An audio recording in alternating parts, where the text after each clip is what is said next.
Hey guys, Tiff Travels the World here with day 6 of my wall Pilates.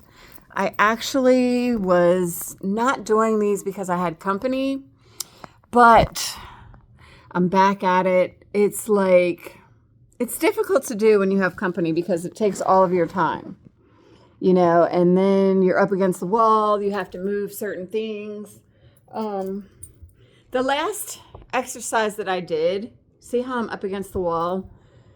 This is, I don't know if you can see what I'm doing, but a lot of this stuff involves stretching as well as, oh my gosh, it feels so good. Anyways, it involves stretching as well as small muscle groups that we don't normally use.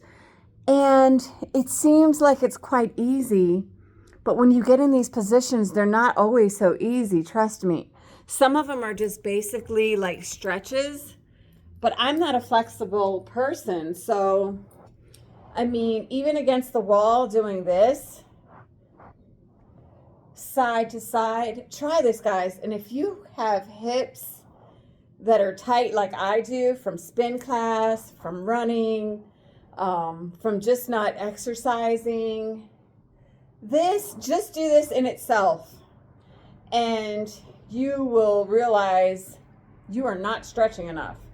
Like this in itself feels good, but is also a bit uncomfortable for me, and I keep moving away from the wall. I don't know if one day I'll get strong enough and flexible enough so that I'm not moving away from the wall, but for now that's what I'm doing. This was also one of the exercises for today, day 6. It was 14 minutes long. Sometimes it's 12 minutes, 14 minutes, 17 minutes. I told you all that before. But this was the basic tapping back and forth.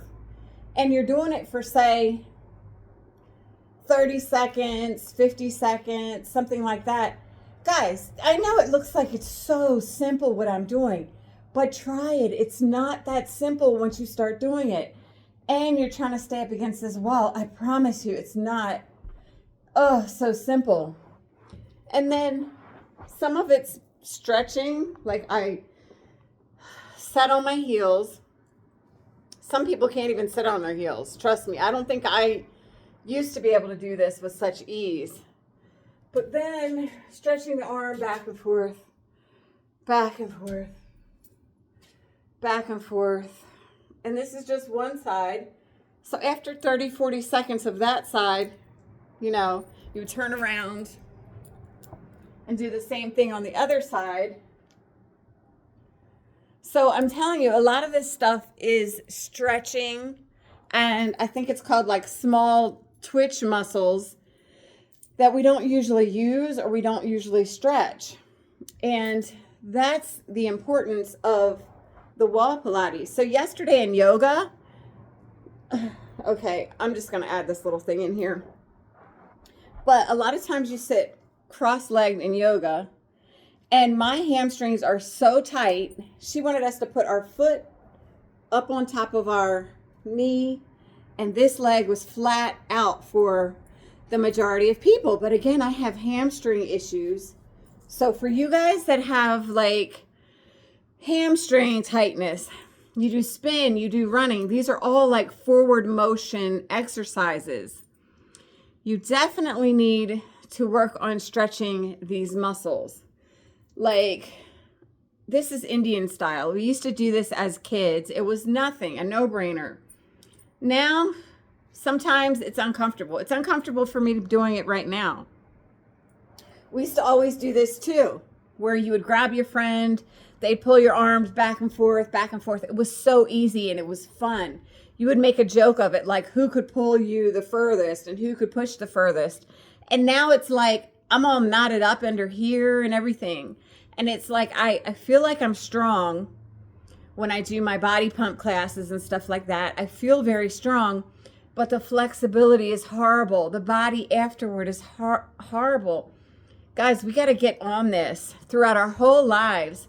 Stretching is very important. I was in the Air Force. A lot of times we don't do much stretching. We don't do any yoga. It's just constantly like, if you can do push-ups, if you can do some sit-ups, and you can run 1.5 miles, you're gold. But later on in your life, your body needs these stretching exercises. So I'm recommending the wall Pilates. I think it's amazing. If you can do yoga, that's also amazing. Anything that you can do to get these bodies moving, guys. We got to stay out here on top of this stuff. And I'm telling you, just simple things that we used to do. Like, remember this? Just sitting like this. Like, the first time I started doing it in yoga, just sitting, I was like, oh my gosh, all of this was uncomfortable. Still uncomfortable for me because I'm not doing it. You should be doing yoga 2 to 3 times a week. Probably like the wall Pilates has a month for you to do it. But I skipped like 4 days because, you know, I had company, life happens. You don't always stay on top of these things. You do other things. Like today, I was just going to go for a walk. And then I was like, you know what? Let me pick up where I left off with the wall Pilates. It's definitely amazing. Definitely stretching involved. Definitely get out here and start somewhere, guys. You have to get your bodies in shape. They say that a lot of us have different cancers and things inside of our body, but it's our lifestyle and our mindset and different things that is the cause of whether they grow or not. So we have to keep our mind, body, and soul, you know, spiritual life, all of it works together. All of it compiles together to create a beautiful person that we want to be. It's calming. You feel better after your exercise. I feel deserving of a shower because I'm all sweaty. I sweat so easily. And I had this thing that I felt like I didn't deserve to take a shower if I didn't work out. I know it's weird, but it was kind of like my punishment. It was kind of like making me work out. So now that I found the wall Pilates, today I'll probably go for a walk, but my favorite instructor is not there. So I'm just going to do some things on my own. Anyways, guys, that was day 6 of wall Pilates. And yes, I honestly probably took a 4-day break. I did some other things in between, but when you fall off, just get back into it. All right, Tiff travels the world, is home exercising. Oh, that leg is tight. Catch you guys later.